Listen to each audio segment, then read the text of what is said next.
Olá, sejam muito bem-vindos ao Ponto de Vista. Você certamente já deve ter ouvido que não existe racismo no Brasil, que vivemos numa democracia racial, entre tantas outras coisas. Mas a realidade que se apresenta no nosso dia a dia acaba desmentindo esse mito da democracia racial no país. Apesar da legislação que pune quem pratica o crime de racismo, diariamente vemos exemplos diários de agressões físicas e verbais praticadas contra negros. Hoje, no Ponto de Vista, nós vamos abordar uma série de questões ligadas ao racismo pela ótica jurídica, conversando com o advogado criminalista Flávio Fabiano. Muito obrigado, seja muito bem-vindo pela sua participação aqui no Ponto de Vista. Então, eu agradeço, estou muito feliz de estar aqui, poder contribuir com vocês e vamos falar um pouco disso, que é um problema quase que cotidiano no Brasil, que afeta todas as classes e a sociedade como um todo. Pois é, o Brasil foi a última nação do Ocidente a abolir a escravatura e não criou nenhuma condição digna de sobrevivência e de inserção dessa população negra na sociedade. Você diria que esse antecedente histórico acaba, de uma certa forma, justificando todo esse quadro aí, não apenas de agressão, mas também de colocar essa população negra mais à margem da sociedade?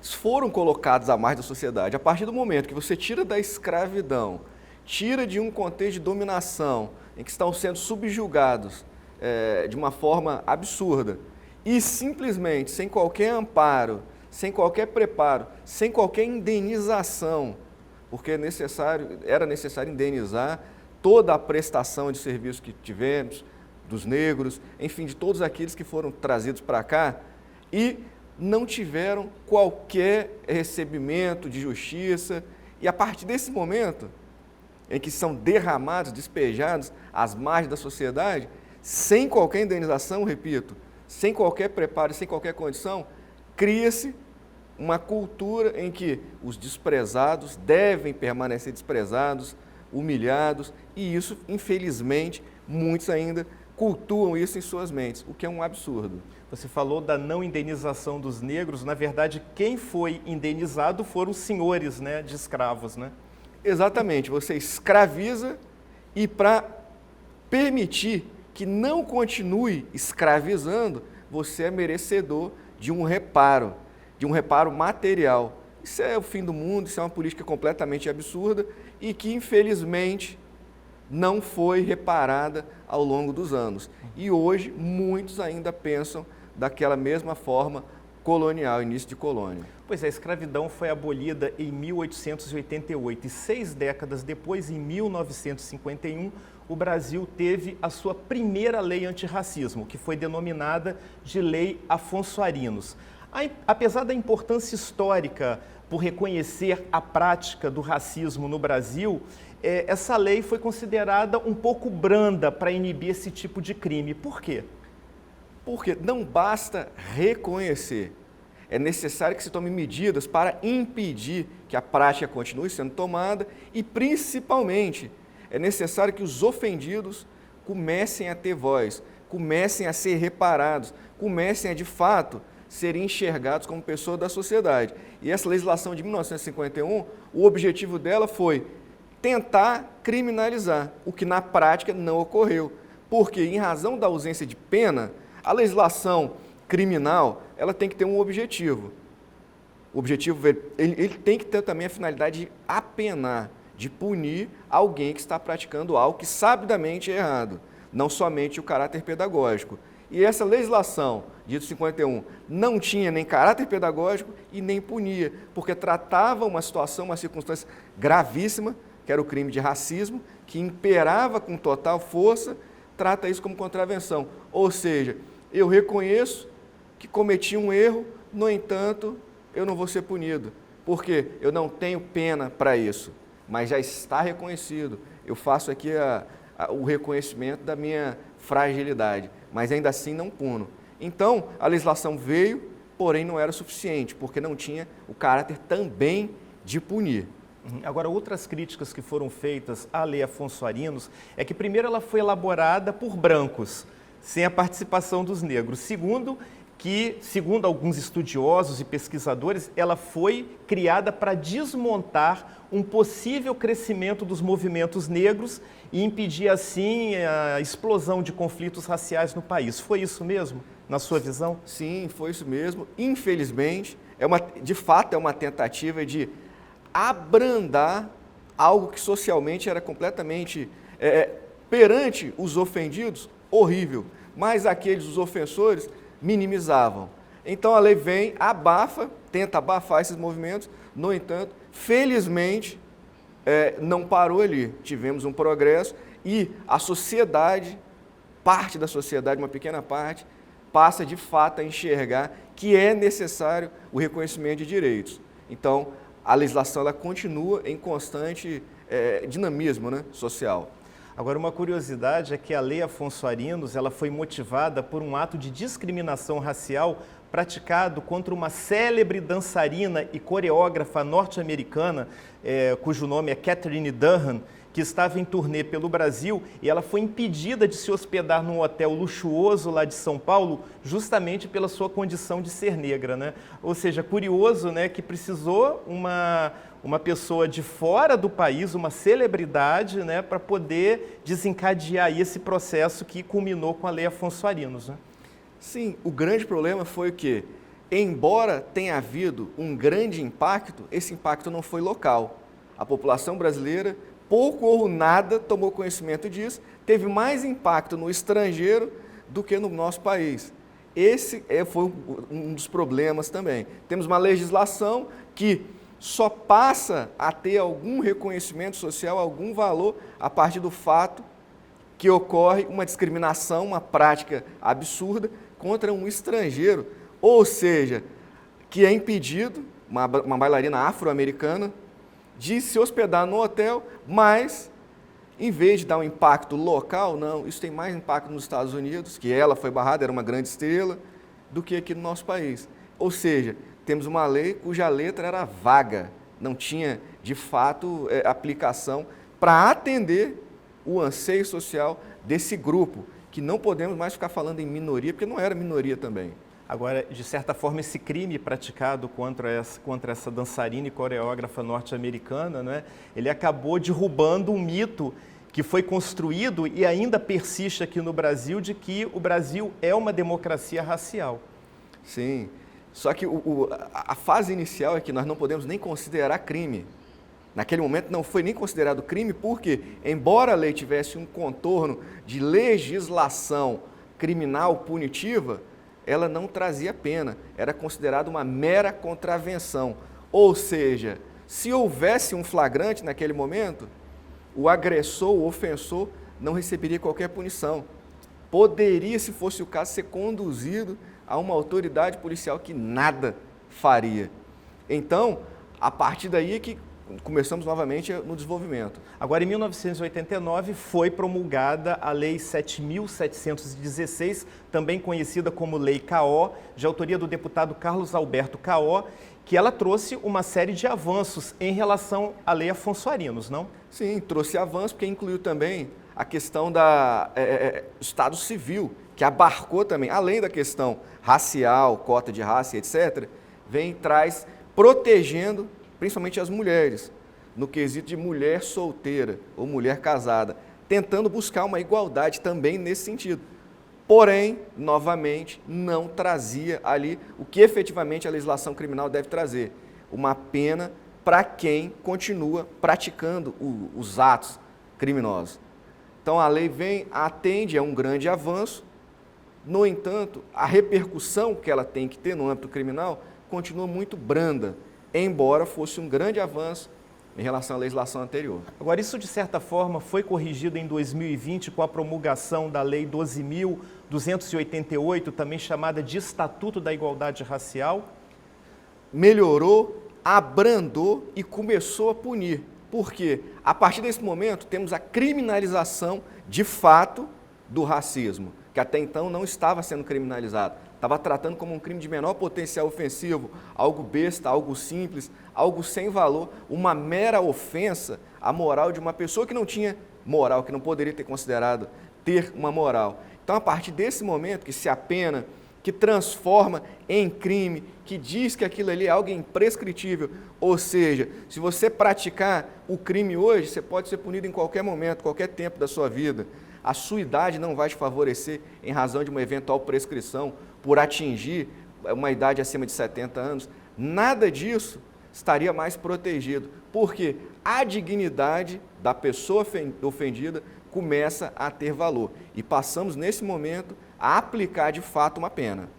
Agora, existe uma diferença entre injúria racial e racismo, não? Sim, uma grande e gritante diferença.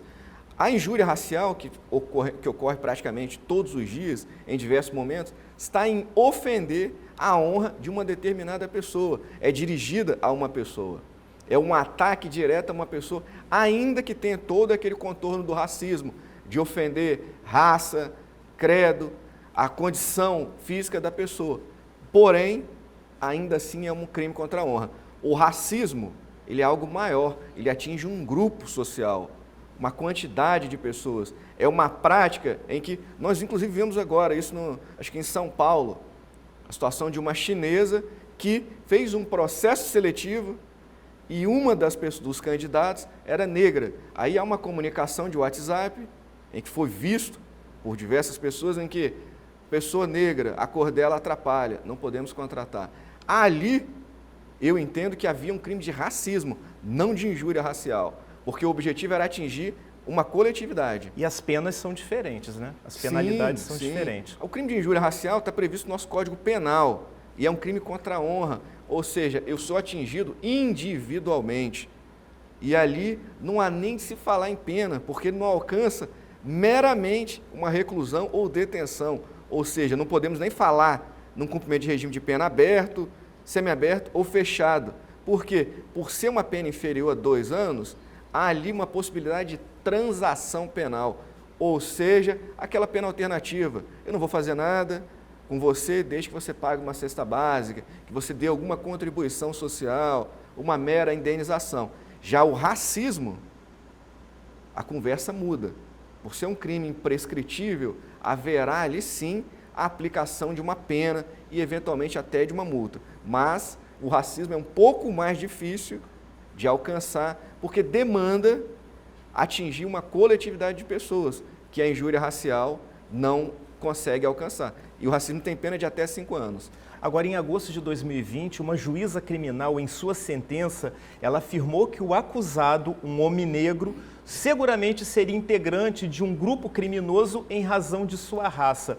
O senhor diria que essa percepção racista ainda persiste na sociedade? Claro, na sociedade sim, mas ela ainda encontra eco no judiciário ou isso é um caso isolado? Isso é um caso isolado. Isso é uma aberração isolada. Os magistrados têm aplicado a lei, até porque é necessário que se aplique. E você tem que, a partir do momento que se judicializa, se dá o conhecimento da autoridade policial e da autoridade judiciária, o juiz, de um caso desse, é necessário que olhe a letra da lei e aplique ao caso concreto. E que o juiz faça uma análise de acordo com a circunstância do crime, com a conduta do acusado e que se a vítima contribuiu ou não para aquele crime que foi praticado contra ela. Alguém que recebe uma ofensa injuriosa racial jamais pode ter contribuído em razão da sua cor, da sua pele, da sua raça ou de onde nasceu. Agora, o senhor diria que esses movimentos assim mais conservadores e com um viés mais intolerante contra negros, não apenas negros, mas homossexuais, praticantes de religiões de matriz africana que estão crescendo hoje no Brasil, isso de uma certa forma explica essa explosão de casos de racismo que cotidianamente nós vemos expostos, não apenas nas redes sociais, mas também na imprensa e na nossa sociedade de uma maneira geral?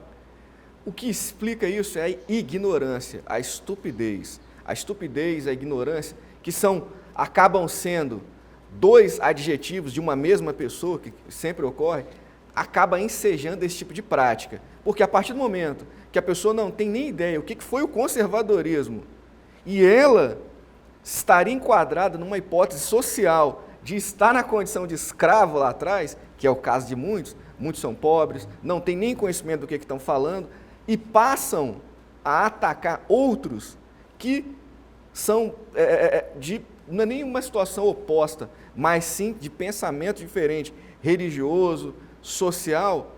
O que nós podemos entender é que estamos diante de uma estupidez, de uma ignorância, de uma falta de conhecimento.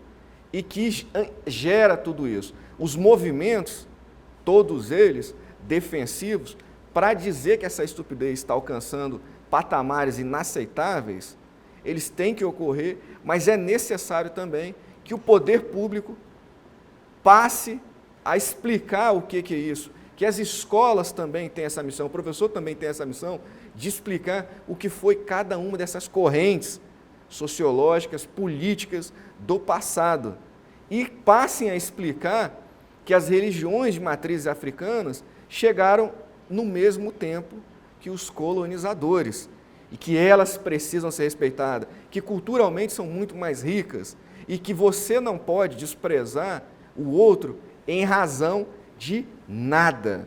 Se você simplesmente não quer ter contato, que não tenha. No entanto, desprezar e atacar, pior, atacar sem saber quem você é, porque muitos desconhecem a própria história.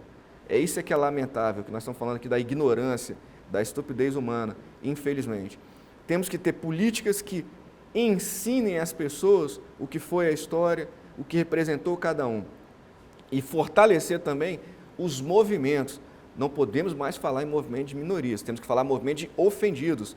Essas pessoas são ofendidas e hoje está acontecendo um fenômeno inverso. Uma minoria está afrontando uma maioria. Antes tinham os senhores de escravos que, através da força das armas, subjugavam os escravos. Hoje temos uma minoria que, na ofensa, na agressão verbal e física, está atacando uma maioria, o que é um absurdo, não podemos admitir. Agora, denunciar é importante. Mais do que importante, é uma obrigação do ofendido, de quem foi atacado. Essa pessoa, ela socialmente, ela tem obrigação de não permanecer sendo vítima.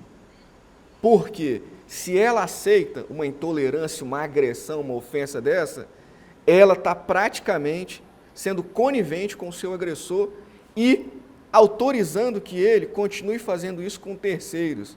Porque se eu sofro uma agressão dessa e não tomo uma medida, eu estou falando, agressor, você está certo, a lei não vai te alcançar, o judiciário não vai tomar conhecimento de você, a polícia também não, e os meus filhos podem também ser vítimas. Então eu tenho que me proteger, comunicar à autoridade policial e também proteger os meus filhos. Porque é necessário que a mão forte do Estado tome providências em relação a essas pessoas. Nunca a vítima pode ser conivente, ser tolerante com o intolerante. Nunca. Não podemos entender que essa estupidez, que essa ignorância é algo natural e que uma pessoa, por ter 50, 60, 70 anos, por ser de lá ou de cá, ela não tem conhecimento suficiente para saber o que é correto ou o que é errado. Agora, o senhor diria que hoje, por exemplo, não apenas a polícia, mas o próprio judiciário, ele tem uma estrutura adequada para acatar essa denúncia, para receber essa pessoa que se sentiu agredida, ofendida e dar o encaminhamento necessário? Tem condições, sim. Não é suficiente, mas tem condições. E a vítima, ela pode fazer isso diretamente, em muitos casos, ao Poder Judiciário, contratando um advogado ou não, ou diretamente nos juizados especiais criminais. E lá será tomada uma medida.